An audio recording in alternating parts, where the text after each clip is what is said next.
And welcome to Daily Red Devil for all of your latest Manchester United transfer news and talk. Lots to get into on the show this morning. Oh, I've got a hiccup there. Lots to get into on the show this morning, but before we do that, please do me a small favour. Make sure to subscribe to the channel if you are... Oh, God, that just came out of nowhere. Make sure to subscribe to the channel. Let me just have a sip of my water, see if that gets rid of it. Right. Okay, let's try again. Make sure to subscribe to the channel if you are new, and be sure to like the video as well. Oh, that is just the worst timing ever, isn't it? I literally just started the video, and within 5 seconds of the video starting, I get hiccups. What's the chances? Anyway, let's try and carry on anyway. I've already gone live. I can't really not do the show now. But before we do today's show, I do have a question for you, and it is in relation to Christopher Nkunku. And the question is this: would you take Christopher Nkunku on loan at Manchester United? Let me know your thoughts in the comment section below. We will start the show off by talking about Christopher Nkunku, because there is a story that's just come out this morning via the Manchester Evening News, who are reporting that apparently Christopher Nkunku has said yes to a deal, a move to Manchester United. Now, this looks like it'll be a loan move. Yeah, a loan move. He's on about 195 grand a week, which is a hell of a lot of money. And it looks like Manchester United would have to pick up most of those wages. Now, with that all in mind, would you take Christopher Nkunku on loan if we had to pay 195k a week? I know the biggest concern with Nkunku is his injury record, which, let's be honest, is pretty appalling. Although, in all fairness, he hasn't actually had any injuries this season. He's been injury-free in 2024-25. But when you look at the 2 years prior to that, he missed 48 games and 22 games. So 60 games over the previous 2 seasons, which is pretty awful. But before that, he'd barely been injured in his whole career.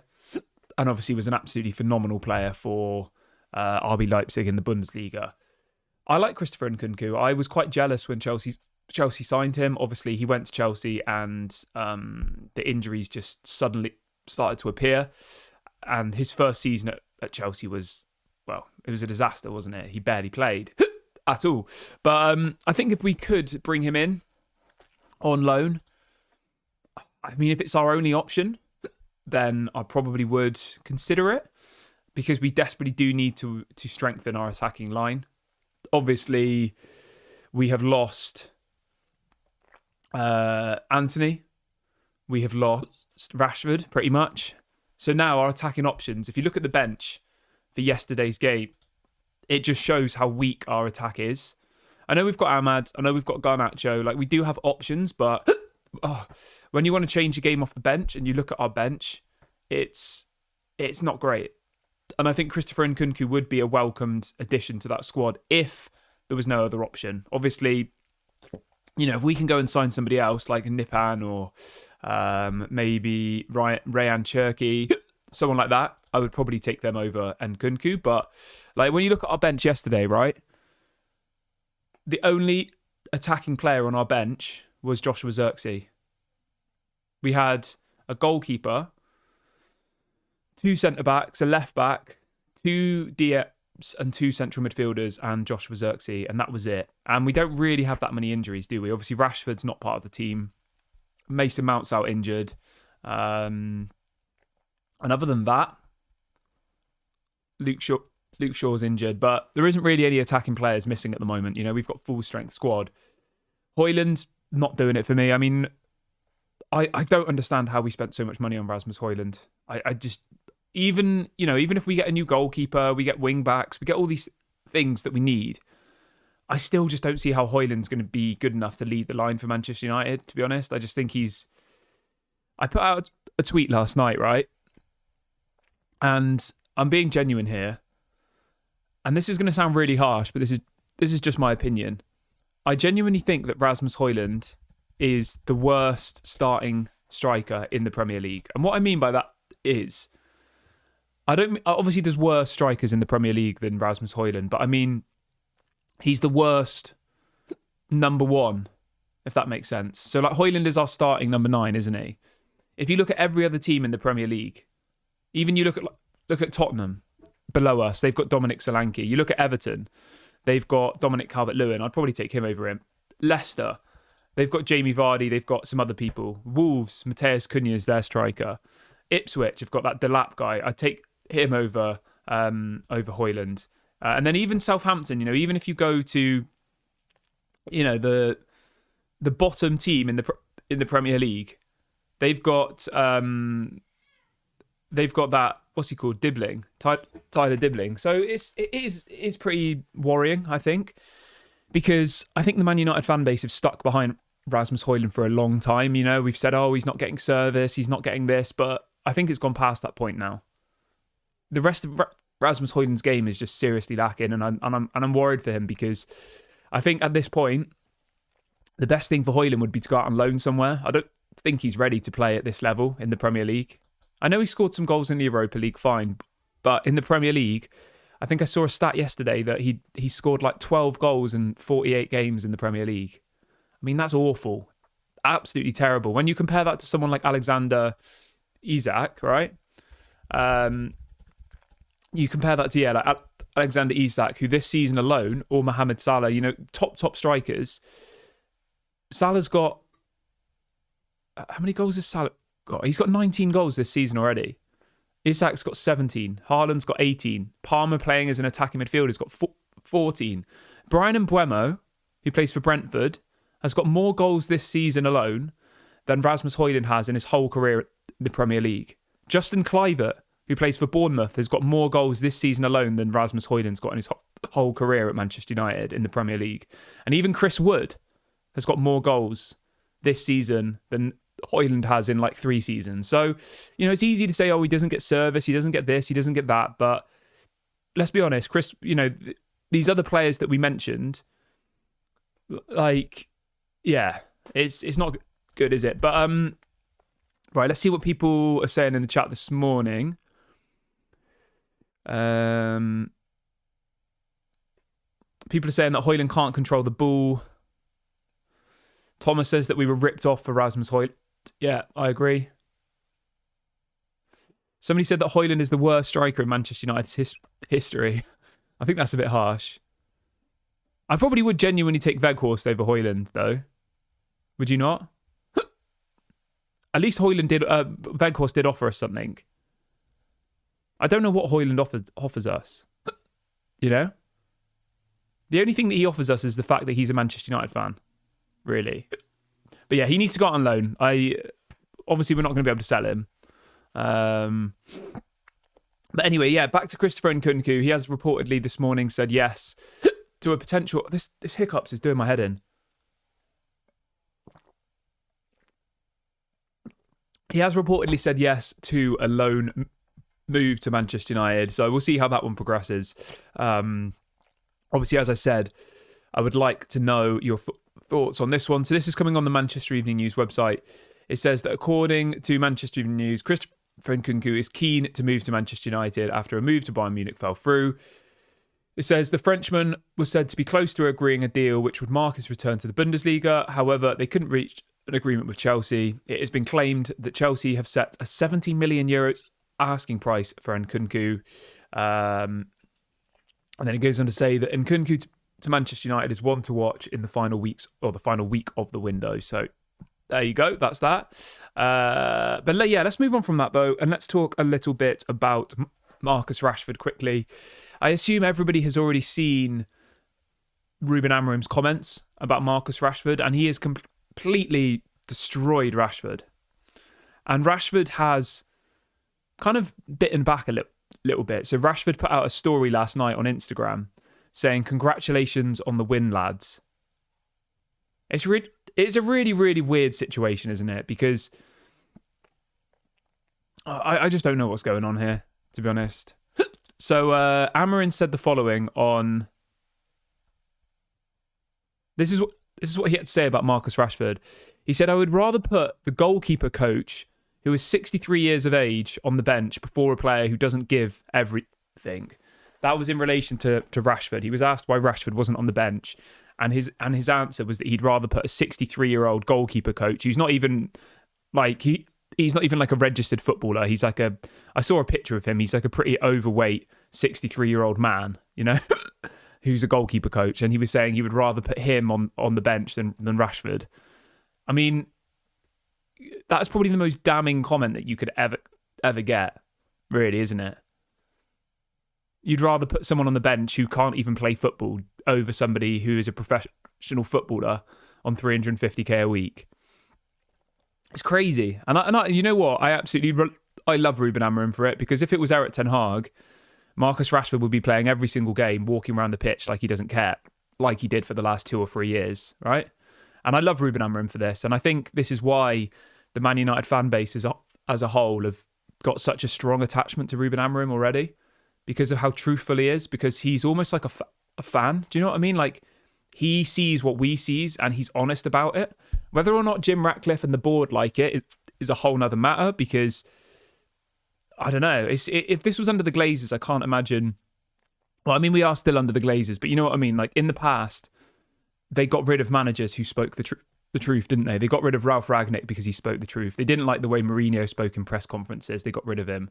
And Erik ten Hag was really just a puppet, wasn't he? He never really spoke the truth about anything. There was one time where he said about Rashford not training, and he said like, "Oh, Rashford didn't train well" or something. But that was the most like controversial thing that Erik ten Hag said in like 2.5 years, was that Rashford didn't train well. Whereas Ruben Amorim's come out saying that he would rather put the 63-year-old goalkeeper coach on the bench over Rashford, which that's crazy, and I like it. I like it. So it'll be interesting to see what happens now. I mean, there is no way that Manchester United can keep Rashford at the club now. After Ruben Amorim said that, he has to be got rid of, doesn't he? But the problem is nobody wants him. Nobody wants him. So, yeah. But yeah, I just love Ruben Amorim for this. I love it. He feels like he's a fan. He feels like he knows what's best for this club. And yeah, I don't think there could be any worse of an insult. I've already tried drinking water. I've already drunk like a whole glass of water and it's not made any difference. So, if anybody has any other tips for hiccups, let me know. I literally started the video. I said about 5 words and then I started getting hiccups. It is a bit of a shame. Answers, have you seen what's been leaked by the club via The Athletic about Rashford? No, is it on The Athletic's website? I'll have a little look now. Let's have a little look. Whilst I'm having a look at this story, can everyone do me a favour and drop a like on the video? Let's try and get to 500 likes on this episode. Go and do that right now. Somebody's saying... What's the story called? Whoever said about the Rashford story. Is it this one?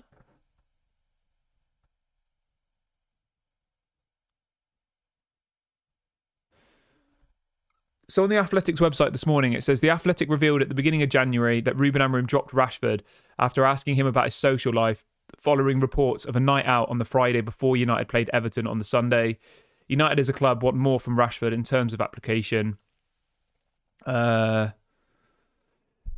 it goes on to say...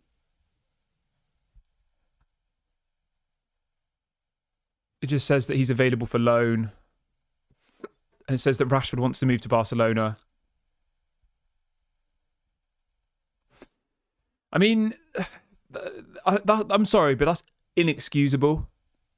It's absolutely inexcusable for any football player. You walk around the pitch like you don't care. Then you come out on social media saying like, "Good win, lads. This is my club," and all the rest of it. But then at the same time, you're going out on nights out like less than 24 hours before you've got to play a professional game of football. Like, there's no coming back from that from me. That just shows how weak and, well, effectively how much we've enabled Rashford that he thinks that that's acceptable. But yeah, I mean, it's not good, is it? Someone saying that I should drink upside down. Someone said inhale and keep air for 10 seconds. All right, let's give it a try. If anybody else has any good tips for getting rid of hiccups.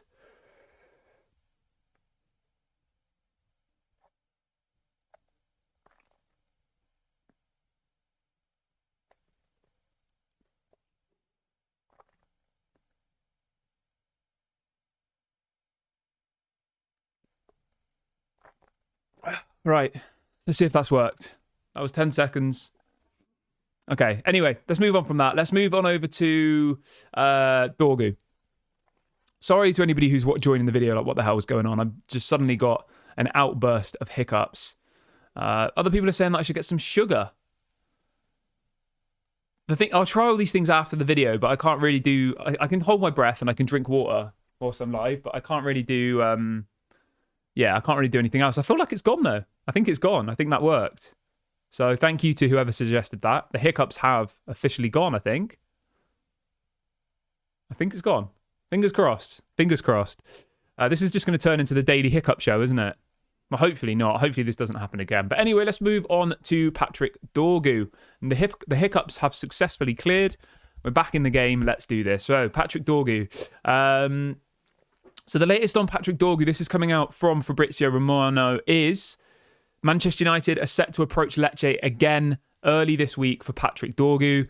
He is reporting that add-ons will be a key part of the final proposal, which should reach 40 million euros. Dorgu has already agreed personal terms with Manchester United. So how does everyone feel about this? 40 million euros total package. I said this on the show yesterday. I think if we give them 20 million, 25 million euros up front, and then there's maybe 15 million in add-ons that are based on performance, based on him actually becoming a good player, I don't really have a problem with it, to be honest. I think if we're giving them 40 million euros up front, that's an awful deal because he's not worth that. He's worth probably about 20. So if Manchester United can construct this deal in a clever way where we give them what he's worth now, which is 20, 25 million euros today, but then if there's another 20 to 15 million euros in add-ons, I have no problem with that. As long as those add-ons are based on performance, are based on him living up to the potential that Lecce think the 40 million euros price tag is worth, because there's no way on earth he's worth 40 million euros now. Impossible. But I appreciate he's a young player, 20 years of age, very exciting, very talented, and he could, in 2 or 3 years, emphasize the word could, be worth 40 million euros. But as of today's date, as of his experience so far, he's not worth that. He's worth 20, 25. And remember as well, like for PSR and stuff, if it's 20 million euros up front, then you don't pay the add-ons until he actually reaches that potential, So, I don't think it's a bad deal. And if this is the player Ruben Amorim wants, he doesn't seem to want Alvaro Fernandez, from what we're hearing. Then I think you just got to go and do it, don't you? Realistically. And the other thing as well is Patrick Dorgu is very versatile. So I think a lot of people in the fan base have been obsessed on Dorgu or Alvaro Fernandez. But if you actually look at Patrick Dorgu this season, most of the games he's played as a right winger. So he'll go in at that right wing back spot. Whereas Alvaro Fernandez is a left back. They don't play on the same side anyway. So, I think that there's this whole obsession that it should be Alvaro Fernandez. It has to be Alvaro Fernandez. But Patrick Dorgu is actually a right-sided player. He can play left side as well. But if you look at the games he's played this season for Lecce, let's have a little look at the stats this season. But if you look at the positions he's played, so this season he's played 10 times as a right winger, 7 times as a left back, 3 times as a left midfielder, 2 times as a right back, and 1 time as a left winger. So he's played all across the pitch, but most of his goals and most of his appearances this season for Lecce have come as a right winger. So he would slot perfectly into that right wing back, because obviously we don't play a right winger as such. We play wing backs, don't we? And at the moment, our problem is we don't have attacking creative players as our right wing back and left wing back. I know Ahmad did it a couple of games ago and he did really well there as the right wing back. But it seems now that Ahmad's being played a little bit further up the pitch in one of those number 10 roles. So I think, Patrick Dorgu as the right wing back would be perfect. And that still then means in the summer, we could look at bringing in a left wing back, couldn't we? Because I don't think Dallo is very good at left wing back, to be honest. He's not attacking enough. He's not creative enough. When you look at Anthony Robinson yesterday for Fulham, he didn't have the best game, but you can see how much Fulham rely on their kind of left back and Anthony Robinson putting balls into the box, overlapping, and Dalot just doesn't really seem to do that. So I think in the long term, Mazraoui and Dalot will probably end up being part of that back three in the centre back, like a right-sided centre back or a left-sided centre back. And I think then we'd probably focus on bringing in a left wing back, knowing that you have Mazraoui and Dalot as kind of backups. That's what I would do personally, because I think at the moment, obviously Mazraoui has been quite decent when he's played at centre back on the right side of centre back, and I think by doing that, it means obviously when Lindelof and Johnny Evans leave in the summer, you've kind of already got two centre backs to fill that role already. Maybe you go and then sign one more centre back, and you're kind of sorted then in the centre back position. So I feel quite excited about this deal now. I think obviously 40 million sounds like a lot of money, but as I said, if the deal is packaged in a way which means that we're not paying that much up front, then you're only really going to have to pay more if he performs. If he doesn't perform and he flops, then you might only have to pay 20 million euros, which is fine, isn't it? So yeah, I think this is decent. I'm happy with this. As long as I said, the upfront payment is like 25 million euros max. And then if there's 15 million euros in add-ons, fine. Maybe that's like if Man United win the Premier League, Lecce get 5 million. If Patrick Dorgu gets to 100 appearances in the Premier League, they get 5 million. It has to be things like that. It has to be actual, like, realistic, relatively difficult things to achieve for him to earn that potential. If he gets to 100 appearances and he becomes our starting right wing back, then great, give them the money. But if he flops and he's just injured for 3 years, then you don't want to have to pay any more for that, So that's my take on that. But how much do you think Patrick Dorgu is worth? Let me know in the comments section. Yeah, the hiccups have gone. I held my breath for 10 seconds and the hiccups have gone. So thank you to whoever suggested that. I do appreciate it. Brogan says that Dorgu is not worth it. And Brogan also says that United should look to sign Etika from Frankfurt, Cherky for the right cam.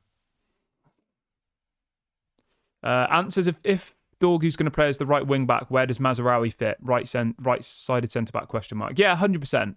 So for me personally, I don't think Mazraoui is very good as the right wing back, to be honest. He's not attacking enough. I think he's much better as the right-sided centre-back, So, yeah, I would do that personally. You've got to remember, at Sporting Lisbon, Ruben Amorim's left wing-back and right wing-back were wingers. They weren't defenders.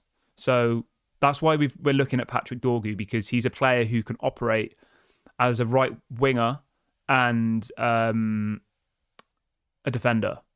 So he's very versatile in that sense. So people are saying we need a left wing back, not a right wing back. We need a left wing back and a right wing back. We don't have either. I know Ahmad's played at right wing back a couple of times and he was decent there. But for me, Dalot and Mazraoui are not suitable to play in that position. I don't think. They're not attacking enough. They're far too defensive. They're decent defensively, but going forward, they're just not that. So, but yeah, I think it's a good deal. I think it's an interesting deal to do, and I think as long as the money and the deal is packaged correctly, I'm all for this deal. I think 40 million up front is ridiculous, but if it's like 20 million up front plus add-ons, I think it's fine, Right, I want to move on from that, though. I want to move on to this story. Well, it's not a story, it's a video. So I don't know if you saw this, but after the game last night, Jim Ratcliffe was at the Fulham game last night, and some Man United fans saw him in the car park, leaving in his car, and they confronted him, and they're effectively shouting at him about the ticket prices. Now, if you've seen this video, obviously you know what I'm talking about. If you haven't, then you'll probably be able to find it on the internet. Just type in Jim Ratcliffe fans or something. And yeah, I mean, it's a very weird exchange. The fans, obviously, they were quite aggressive towards him. They were calling him all sorts of things, saying it's a disgrace that you've put the ticket prices up, saying that he's worse than the Glazers. And you know what? I think it's good that they had their say, but I think the way that it was done wasn't probably the best. They were calling him all sorts of horrible words and, to his face as well. Like, he's in his car with his window down and they're literally in the window, like, shouting at him. Now, I think it's good that Jim Ratcliffe knows that the Man United fan base aren't happy with him and aren't happy with Ineos and aren't happy with how they're continuing to allow the club to rot, because they are really, the way that they've enabled the Glazers to stay, the fact that we're still in over $1 billion's worth of debt. Now, I know that's not their fault, but it's obviously their fault that they made a deal with the Glazers, which meant that they would stay. Now, some might argue that the Glazers never wanted to sell and that they only ever wanted, partial investment. And some might argue that if it wasn't Ineos, it would have just been an investment bank in America, which is fair. That's a fair point, and it's probably true. But realistically, Jim Ratcliffe is going to get criticism, of course, because to the Manchester United fan base, whether this is factual or not, he will be the person remembered who enabled and kept the Glazers. And effectively, these fans last night were telling him that, saying, you're worse than the Glazers. It's a disgrace that you've put the ticket prices up. And I was thinking yesterday when this video came out, right? We're supposedly getting this new stadium, 100,000 people. Imagine how much the ticket prices are going to be then. I bet you they'll be way more than £60. I reckon they'll be like £70, £80 is my guess, maybe more. If you have a look at Arsenal, or have a look at, say, let's have a look. What's the cheapest Arsenal ticket? I think it's extortionate Arsenal.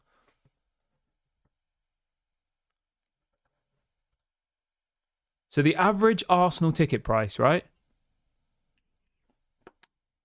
is around £100. Or even more. Some of them are £150. For the average adult, the cheapest ticket you can get at Arsenal is £83.20, and it goes all the way up to £141. So, like, and I know it's different. I know London, the average wage or whatever in London is more. Okay, I get that, but what I'm making out here is I don't think this is the end of ticket prices going up. It's gone up to £66 and the fans are clearly unhappy, which is, I get. If you wanted to take your child or something to a game, that's £66 for you and £66 for a child. I mean, it's mad. £130 to go and watch Manchester United get battered at home 3-0 to Bournemouth. Like, it's a disgrace. It is. But the point I'm making here is I don't think it's going to get any better, because when you look at the comparables in the Premier League, you look at Arsenal, who are not anywhere near as successful as Manchester United, and they're charging anywhere from a minimum of £83 for a ticket all the way up to £141 for a ticket. So I think it's only going to get worse, but I obviously think that it's good that, these fans had their say. I don't think it was done in the right way, personally, but I understand they've probably been out drinking, all the rest of it.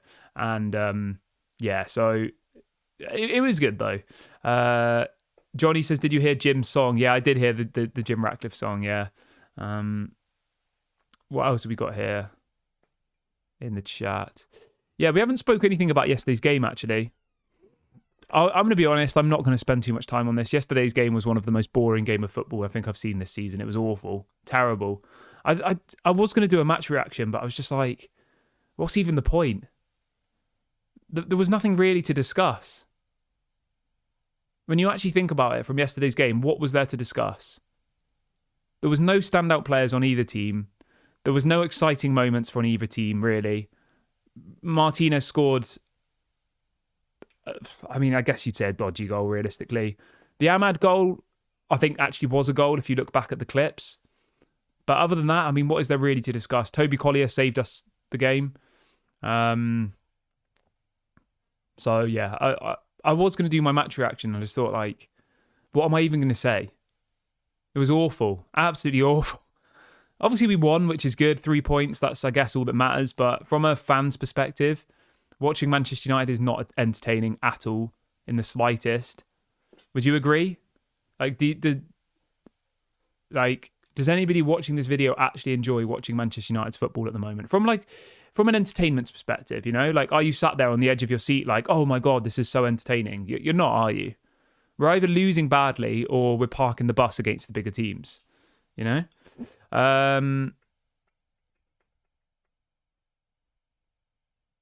Somebody in the chat says, I'd love to see Toby Collier playing alongside Ugarte, Ahmad and Garnacho at the wings, Maino and Bruno at the number 10. That's an attacking, energetic lineup. I like the sound of that, mate. I do. But I don't think Ahmad and Garnacho as the wing backs is defensive enough. Ant says our XG for yesterday's game was 0.025. This game was crap, let's be honest. It's like watching a group of players pulled out of the stands. Yeah, it was terrible. It was like watching paint dry, literally. I was trying to get into it and I was just sat there like, this is just not exciting. But we won, so I guess that's the most important thing. The game against Rangers was kind of exciting because obviously they scored and then, there was a bit of drama. But, yeah, I mean, at the end of the day, though, what do we really expect? What do we expect? It's going to take time. So, yeah, I'm glad we won, obviously. It doesn't really make much of a difference in relation to the Premier League, does it? Like, where are we now in the table? Let's have a look. I think we're up to 12th, maybe. Yeah, we're up to 12th. We are 5th place. We'll get Champions League football. We're 12 points off 5th place. I mean, we're still so far away, aren't we? Tottenham, though. Tottenham are 5 points below us. Crazy. We have got some relatively winnable games coming up, though, I say. We'll probably lose them all now, won't we? I think we've got Crystal Palace on the weekend, haven't we, at home? So, like, hopefully that's... Well, the problem is, right, every single team in the Premier League coming to Old Trafford, it's like the biggest game of the season for them. And they come and they just, they win, don't they? And then, like, Brighton, for example, they went and lost to... Who did they lose to? Brighton played at home. They lost to Everton, didn't they? They beat us 3-1. They play really well. And then the next game, Brighton are at home against Everton, who are like relegation team, and they lose. It is frustrating, but I guess it's just all part of the package when you're Man United, isn't it? So yeah, our next two games are Crystal Palace at home. Then you've got Tottenham away, who are in an absolute mess at the moment. And then you've got Everton away, which will be a difficult game. And then you've got Ipswich at home. I mean, if you could go on a bit of a run there, then... I mean, from those games, Ipswich and Crystal Palace at home, you would expect to win both of those. And if you at least got a point against Everton and a point against Tottenham, I mean, that's not terrible, is it? That's 6 points. Yeah. So, because after that, it gets a little bit more difficult. Within the space of 4 games, you've got Arsenal, Nottingham Forest, Man City and Newcastle, which is going to be difficult. So we've really got to be winning our home games. And obviously we play... Bucharest on Thursday, I think it is. Yeah, this Thursday. Who apparently are a decent side. I mean, I don't really know much about them, but they've been doing quite well in the Europa League, haven't they? So it's not going to be an easy fixture. But anyway, I'm going to wrap the video up here, guys. Big ups to Fred, by the way, who's just gifted 5 memberships to the Daily Red Devil Members Club. Thank you for your support, my friend. I hope you are doing well. I hope you haven't missed all the show. I'm just about to end it, but I will be back probably later if anything breaks. Don't forget to drop a like on today's show. We're trying to hit 500 likes. So if everybody who's watching likes it before the show ends, we will hit that target. And make sure to subscribe as well. Thank you very much for watching. Have a good day, everybody, and I'll speak to you all on the next one. Bye for now, everybody.